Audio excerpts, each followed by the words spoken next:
Greetings. My name is Reverend DeBorah Shelton Ogiste of the Evolving Temple of New Thought Philosophy, a place where you are encouraged to be all that you are intended to be. I am speaking today about the divine presence that dwells within you. Divine presence is a state of being. And it has different terms for different people. The I am presence, the higher presence, the monad, the soul, the Christ self, the God or goddess self, the universal consciousness or the Buddha within, among other names. It is the part of us that exists in the realms of spirit, the part that is closest to the divine, our higher self.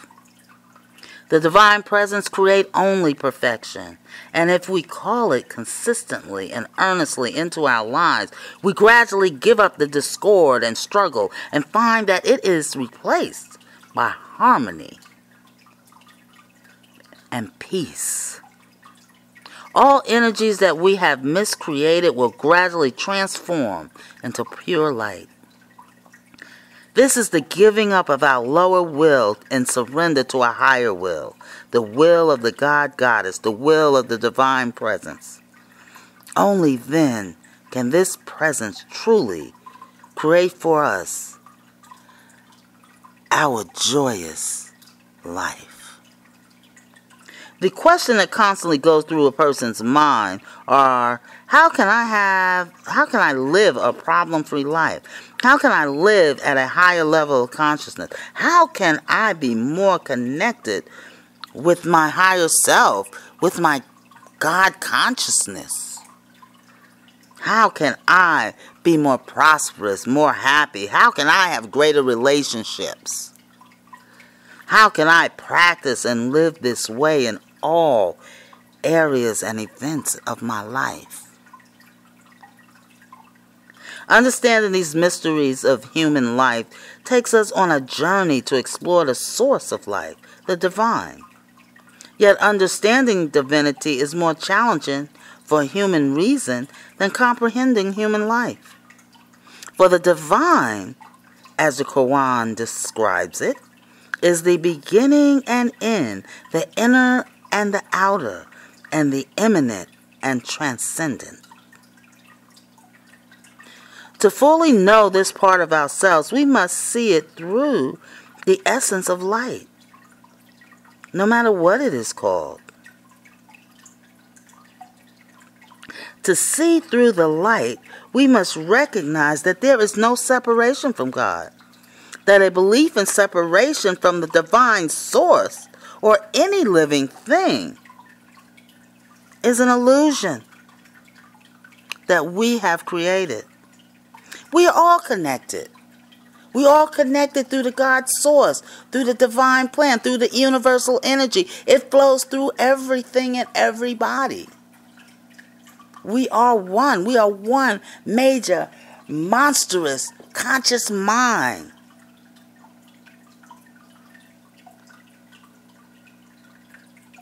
How did we come to buy so fully into the illusion of separation, into the illusion that our ego mind holds on to so desperately?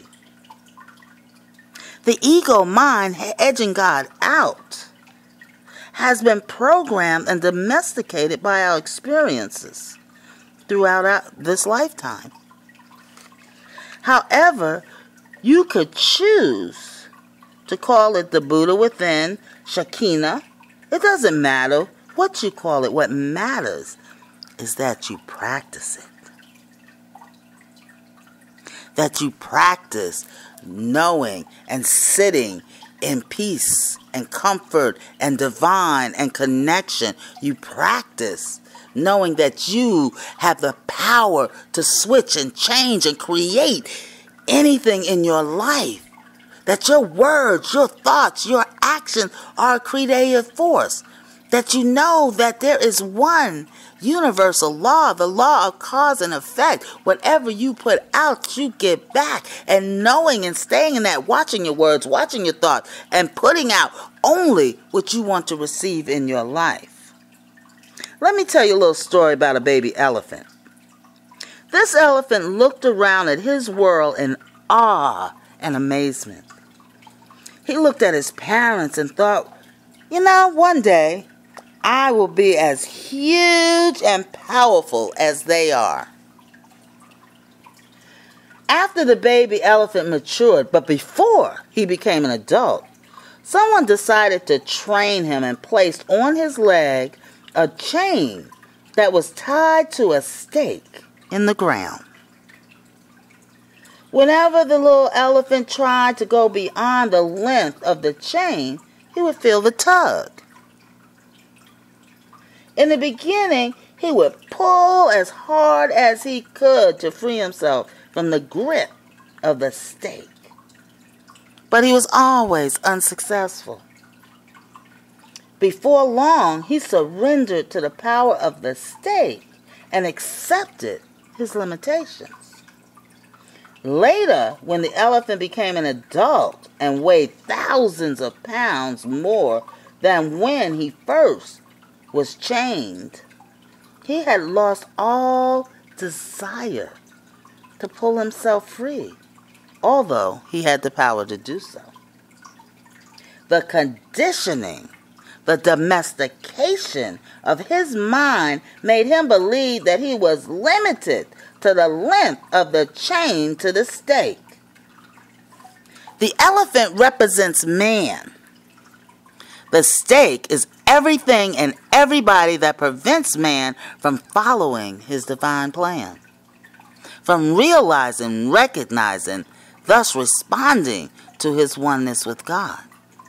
The chain is the carnal mind. It is the lack of knowledge that binds man to the physical limitation of his beliefs in his life. The elephant, which is in his mature state, is all powerful, believed in limitation because of the restraints placed on him in his early stages of development. His subconscious mind believed what his conscious mind had told him. The restraints are the same restraints which have been placed on the mind of many by parents, family members, peers, the media, some religions, and other external factors, convincing us that by focusing outside of ourselves, we will receive the satisfaction that we long for. The human mind is enslaved by beliefs in separateness. Separateness from the universal power, from God consciousness. The belief in this separateness creates a bondage that manifests as fear, torment, jealousy, superiority, sickness, lack, limitation, depression, broken relationships, a need to control people, places, and the circumstances around us, along with a number of other afflictions. These manifestations are what we label as unhappiness, poverty, loneliness, or lack of success. Do you react and respond from a place of higher consciousness in all of the events in your life? Do your reactions in every situation show the divine presence glowing through you? Are your choices and decisions made with your higher self as your base? If you are searching to be driven more by the divine than the ego, there is work that must be done. So I've come up with these little 10 steps that can give an outline for where do I start. So the first is to practice unity. To practice unity with the divine, with the spirit, with the universal consciousness. Recognize, realize, and know and breathe in the knowing that we are one with all life. And when I say one with all life, if you pass a homeless man in the street, you're one. That annoying coworker, You are one. Maybe the annoyance is a mirror image of something that's going on with you that you might not want to recognize within yourself. Or maybe it's something that they're bringing up with you that happened many, many years ago that has absolutely nothing to do with them, but it's bringing up internal body memories, cellular memories, that is causing a reaction.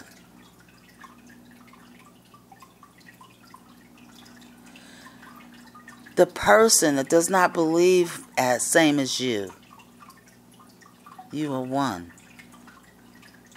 The plants, the animals, you are one. Number 2, be honest with yourself. Know your truth. And govern your life and decisions by it. A lot of time we're so busy buying into everybody else's truth and seeking advice from this person and that person and everybody else that we're not in touch with our own truth. That truth that you find when you get quiet within your mind and you go within your soul and you say, what is true for me? That truth. The mind is built on truth, and the clearer one's understanding of their truth, the more substantial the mind becomes. Allow a step-by-step spiritual unfoldment. Be honest about where you are in your understanding, because a lot of times we want to be so, I really do understand that I am so evolved that I have not much to learn. I've already done that. Be honest with yourself. Understand where you are so you can open up to greater things. And then you can work from where you are to unfold to where you're going and then be who you really are. Be authentic with yourself. Take responsibility for your life and the way it is, because we like to play the blame game. It's somebody else's fault. This happened because I'm a victim. No, take responsibility. This is the way my life is. My choices, my beliefs got me here. So what am I going to do now to move out of this space? Take responsibility, because once you take responsibility, you have taken your power back. You are in control and you can change what's about to happen. Dishonesty always comes from fear, and fear comes from not knowing who you are. So once you step into your authenticity, you take responsibility. And there's no need to be ashamed of who you are, because you are who you are. And you're a beautiful, beautiful, wonderful, divine spirit that is practicing in the space that they need to be. So sit with that. And if you're around anybody that does not like who you are, because once you like who you are, those people will move out the way. And people that can appreciate the divinity within you will appear. Because first step is accepting self for truly who you are, and then liking self. Realize that you are on a journey. And as long as you learn from your experiences, build on them, and grow, it's okay. You're okay right where you are. This is all part of the process, and you are okay. You are one with the source, and all is in divine order. Number 3, use your words wisely, because your words have power. Whatever you put out, you're going to bring back. So you use them wisely. You use them wisely to create what you want in your life. Instead of saying, I'm broke, I don't have any money, you can say, I choose not to spend my resources in that way right now. Because you always have resources even if they're not seen.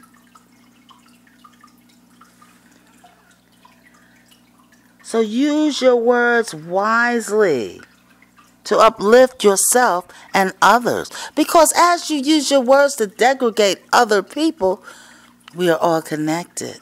You're doing that to yourself. So you're putting out that negative and then wonder why it comes back and slaps you in the face and you go, whoa. So be mindful. Avoid words such as poor, sad, lacking, hopeless, depressed. Stay away from talking about people and gossiping. Because quite frankly, if you got time to be talking and gossiping about other people, that means you're not doing your work. Number 4, accept others for where they are in their journey. Because as you accept where they are, you accept where you are. And everybody does not have to be where you are. Each person is their own journey. They have their own lessons. They have their own experience that they came here to experience, to explore. And allow them in it without judgment. See past the physical illusions to the divine presence within everyone. Understand that their journey has them where they are for their purpose, and love them for being in that place. As you accept others in their growth experience, we will grow with them. Number 5, embrace without doubt that you and the universal force that I call God are one.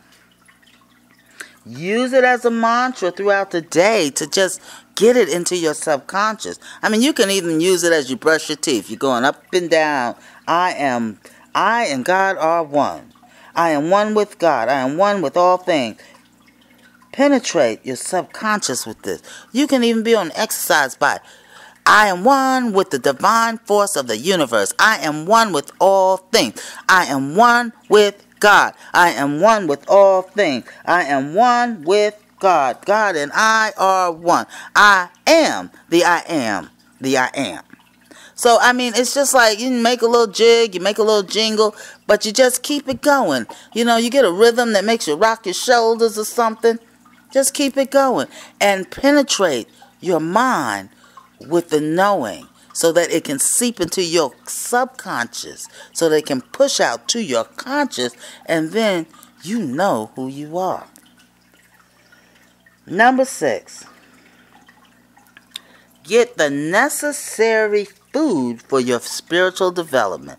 I mean, I know that sometimes I spend a little too much time watching certain things on television to just trying to release myself from my reality.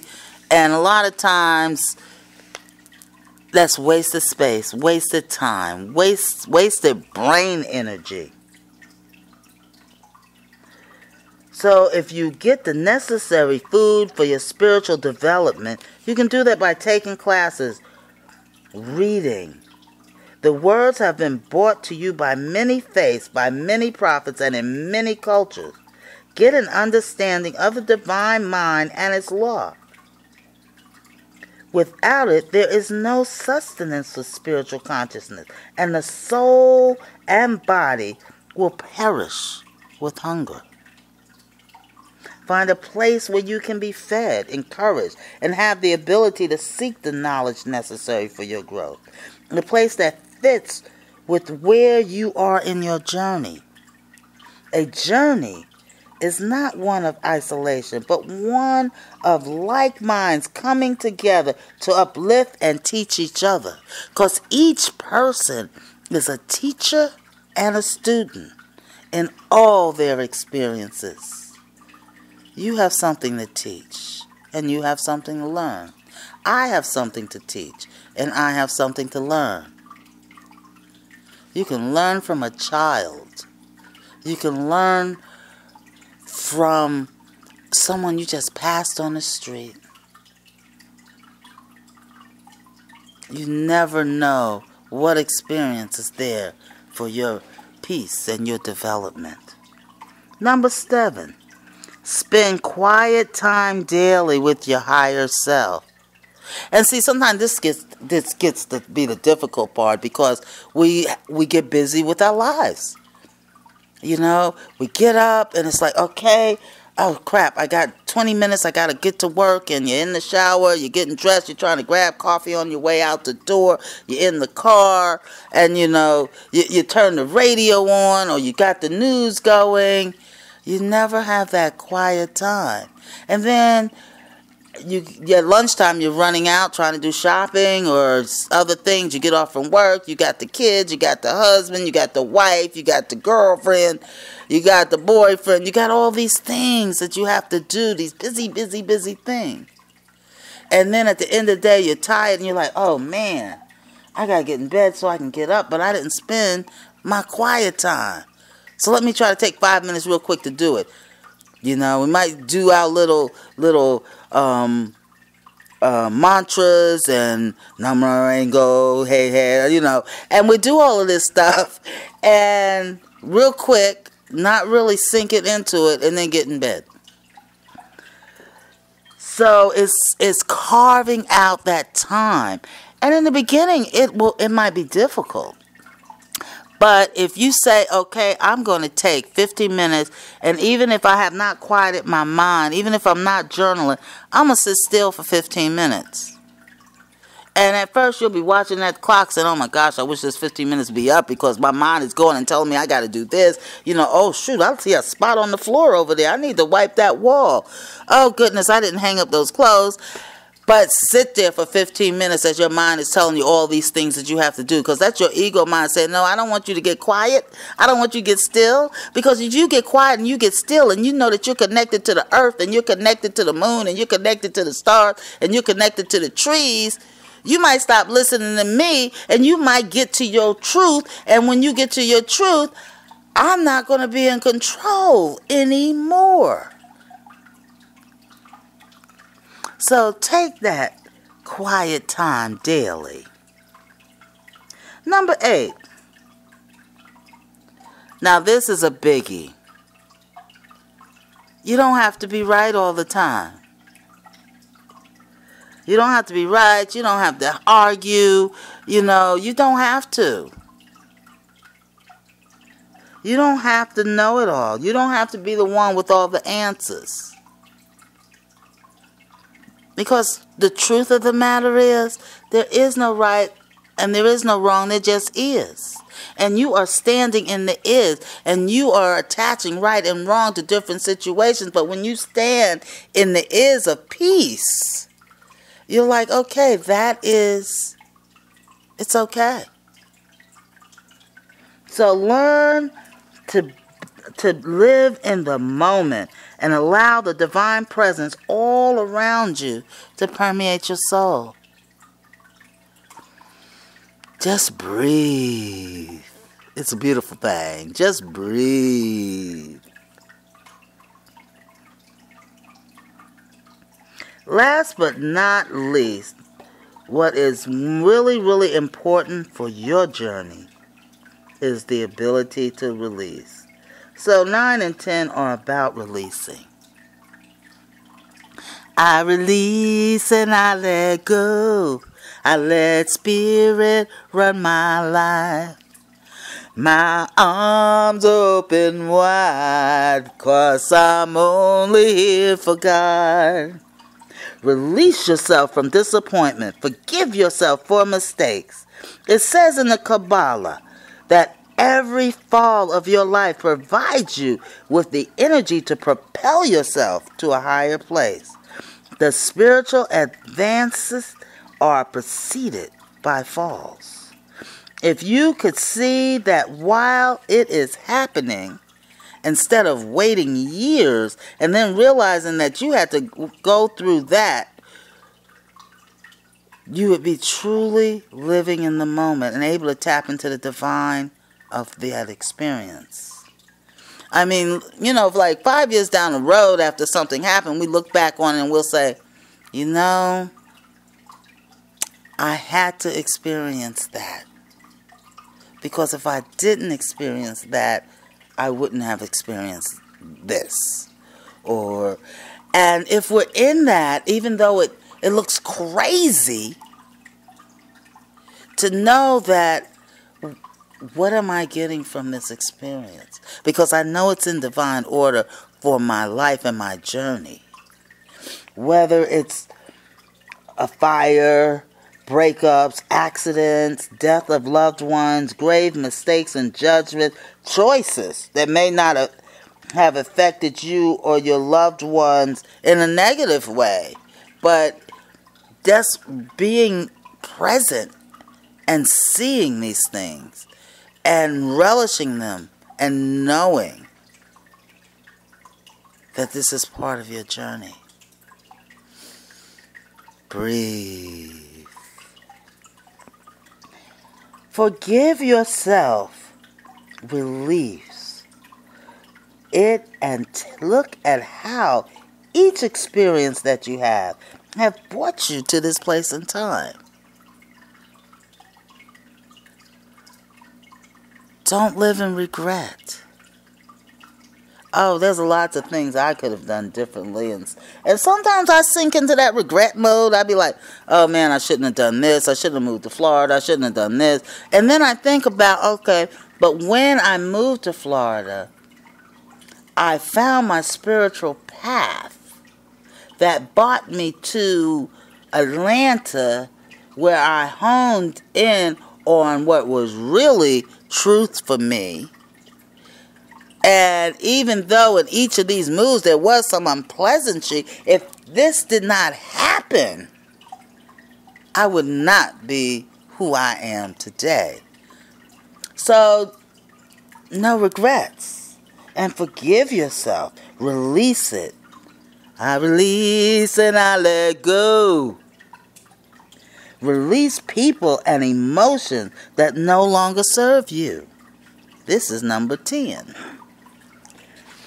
Forgive those who you believe have wronged you in any way.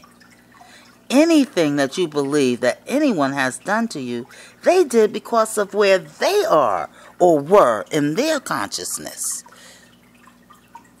Your decision to carry it with you shows where you are in your consciousness. You're carrying all that anger. It's not affecting them. It's only affecting you. So whatever trick you have to do, whatever you need to do to forgive them, whatever bottle, box, or bubble you have to put that experience in so that you can release it, release it. I mean, I have used all kinds of things to release. You know, I have said, okay, this spirit has come into this lifetime to be a real shut your mouth so that I may learn this lesson. They had to come out of being a divine spirit to being a bad so that I can learn this. So let me be grateful for their sacrifice of their inner peace so that I can learn to be more of who I am. Now that works for me, but that doesn't work for everybody. So you have to find out what works for you. The important thing is that you get it out, you're done with it, and you move on. And you always have forgiveness every day. Forgive the lady that got in front of you in line. Forgive the person that cut you off on the road. Forgive the co-worker that went and did something behind your back. You are constantly in a place of forgiveness on a regular basis. So as you practice that with the little things, it comes easier with the big things. Here's a biggie. Eliminate toxic people from your life. It'll help you with not having to have so many forgiveness exercises. Eliminate those who discourage you. Eliminate those who drain you. And you know who I'm talking about, those energy vampires that are so negative and they're always talking down and they're just like, they're just all over you. Eliminate them. Love them from afar.